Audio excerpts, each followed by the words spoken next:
Hey there, Agile Armadillos. If you ever start a baseball team, Agile Armadillos is a great baseball team name. Welcome to another episode of Agile Bytes, the podcast sponsored by Integrity Inspired Solutions, where we build software in an agile manner day in and day out.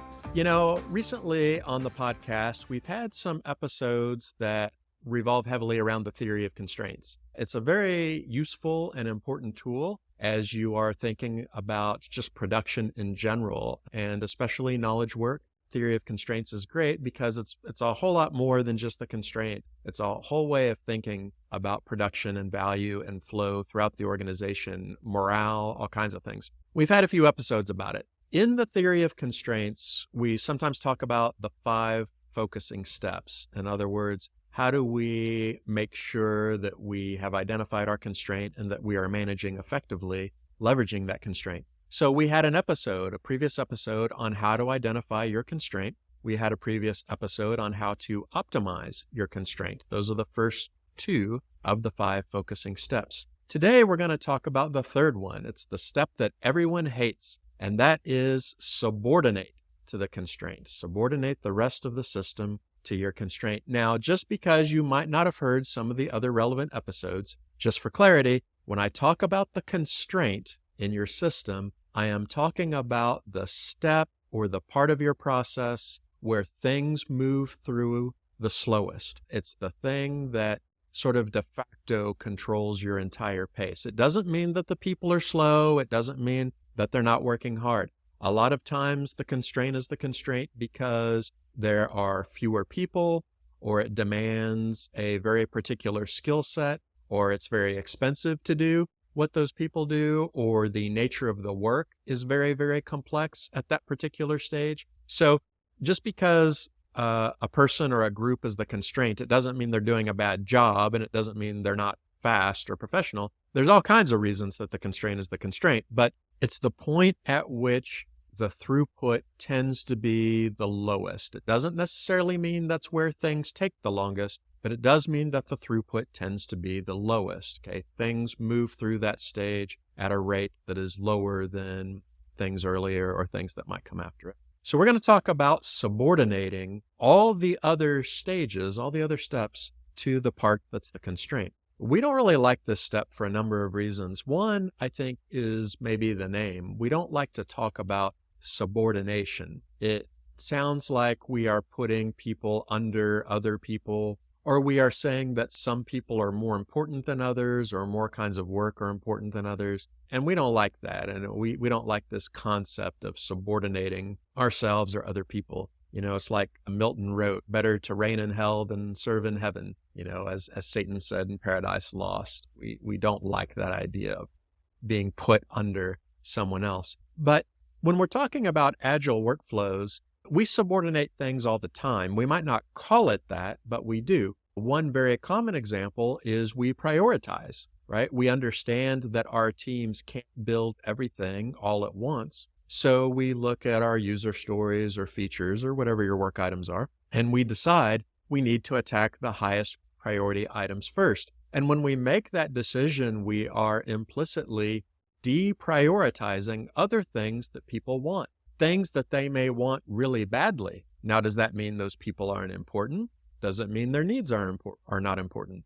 No, of course it doesn't mean those things. It just means that given a limited capacity, we have to make certain decisions that will necessarily subordinate certain things to other things. Another example that you might be able to relate to, let's say I have a junior developer on my team and they are really struggling with a task. I am a senior developer, so I stop what I am doing for a certain amount of time and I help the junior developer with their task. I have subordinated myself and my own work to that junior developer and their work. Does that mean that my work wasn't important? Does it mean I'm not a good developer? Does that mean the junior developer is in charge of me? Or does it mean that I saw a need in my team and I was willing to make a change to elevate that other person, at least for a time, so that we could continue as a team to move things forward? Am I maybe being a servant, actually? Am I actually showing a virtue of selflessness? Am I showing my employers that I can see the bigger picture for my team's delivery as opposed to just me and my own personal corner of the world and my own personal ego that comes from getting my own personal work done. So we see that subordination is not a bad thing. In fact, a very, very smart and popular person once said that he who would be the greatest among you must become the servant of all. So there's nothing inherently bad about subordination, especially in agile workflows. In fact, we encourage people to do it. It's a virtue. Subordination is something we need, really, to make the agile system work. Well, when we're talking about things like workflow and throughput, and we're talking about the constraint really controls how fast things move through the whole system, because it's the slowest throughput we've got. And so what that means is when the constraint needs work, upstream of the constraint needs to be ready to go. There's no time to delay. The constraint never should be starved for work. So upstream needs to be ready to go at a moment's notice to provide things that are ready for the constraint to work on. As the constraint completes work, downstream needs to be ready to go. Okay, we need to get that out of the constraint. We need to keep it moving down the production line so we can get it out the door as efficiently as possible. So everybody upstream of the constraint at a moment's notice needs to be ready to process new work items, and everybody downstream of the constraint at a moment's notice needs to be able to process work items so that things can be moving through the constraint in as efficient a manner as possible. So when we talk about subordination, that's what we mean. The pace of the constraint controls the whole chain, and everyone else needs to be responsive to the constraint's rate of throughput. If you're upstream, you need to be ready to provide work to the constraint at any time. If you're downstream, you need to be able to handle work that comes from the constraint at any given time. Now, if your gears are turning, and especially if you've listened to other podcasts where we've talked about things like utilization rate, or where we've talked about drum buffer rope scheduling and things like that, then you know the principle that I'm about to throw out here, and that is that everybody but the constraint needs to have excess capacity, more capacity than they need at the time in order to do work. Why? Because if your upstream is fully utilized, when the constraint is ready for work, upstream can't provide it to them right away. And if your downstream is fully utilized, then when the constraint has work to go, they can't get to it right away. They have to get some stuff off their plate before they can take that work. You don't want that. Both sides need to be able to handle work right away. And the only way to have that capability is to have excess capacity, more capacity than what you technically need. In other words, sometimes people are going to be idle. That's why nobody likes this step, because if we're really subordinating to the constraint, that means that you're going to have areas of your delivery chain that has more production capacity than you actually need. You may even need to hire extra people who are not going to be fully utilized. You are going to have people sometimes not doing production work so that they can have that space to respond to the constraint. So just to recap, if you're seeing this picture, the constraint's throughput always needs to be moving. Okay, we got to always make sure the constraint has something to work on, and we always need to make sure we're taking things off their plate as efficiently as we can. The constraint should never be starved for work. The constraint should never have work building up. So in order to do this, the whole system needs to pitch in. Everybody needs to pitch in to help, right? And the way they pitch in to help is to make sure that they have the capacity to respond to the constraint. You never know when you're going to need that capacity, so it has to be available. And in order for it to be available, you may actually, and this may be a little counterintuitive, you may actually have to add extra capacity to parts of your chain that aren't being burdened right now, that technically don't quote unquote need it. You may have to add that excess capacity into your system before you can truly have an optimized constraint. And this just drives us nuts, right? You mean I have to hire an extra person when I might not have work for that person? You mean there might be a percentage of time when the developers are not coding, or the testers are not testing, or BAs are not gathering requirements? Our BAs are just not out, filling out card number 867 in the backlog, that they maybe shouldn't do that maybe they shouldn't be getting requirements as fast as possible? Yeah, and I know to a lot of you that may sound really counterintuitive or it may seem unattractive, but let me ask you to do this. If you're kind of feeling that right now, like, well, that's just nuts. We can't hire extra people when we don't have work for those people. We can't have people sitting on the bench, or we can't have people who aren't working all day or all week or whatever. We can't have people just sitting around. Hold on to that feeling, sit with it, don't ignore it. But I want to ask you, why does that bother you? What is it about that situation that is firing up your sense of injustice right now? What is it about that bothers you so much? And I'm going to offer that the reason it bothers you so much isn't because of efficiency, it's because of our culture and the structures that have supported that culture, specifically cost-based accounting. Because when we think about the cost accounting model, which is how many of our organizations run and finance most of their initiatives, what we're doing is we are paying an individual to produce as much as that individual can produce. It's the number one rule of corporations, as Eli Goldratt used to say: everyone stay busy, right? That's the golden rule in corporations. Everyone stay as busy as you can all the time, because from a cost accounting perspective, we're paying that person money. They need to be as productive as they possibly can be. That's the cost accounting way of looking at that scenario. But let me ask you this. What if that person being as productive as they could be was actually hurting you? What if it meant that person being as productive as they could be was slowing you down? What if it was holding things up?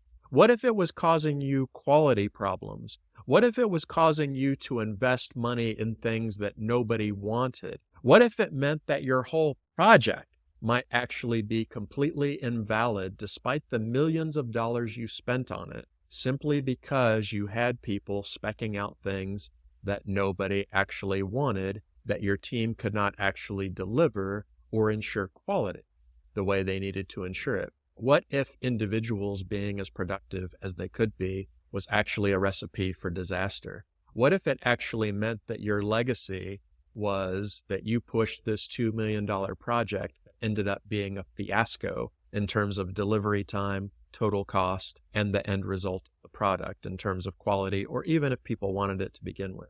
An analogy that I've used before is, if I run an ice cream factory, I don't want to acquire a lot of milk, right? I want to acquire enough milk that I can keep the plant going to meet my demand, but I don't want to have milk sitting around for years. Why? Because milk goes bad. You know what else goes bad? Requirements. You know what else goes bad?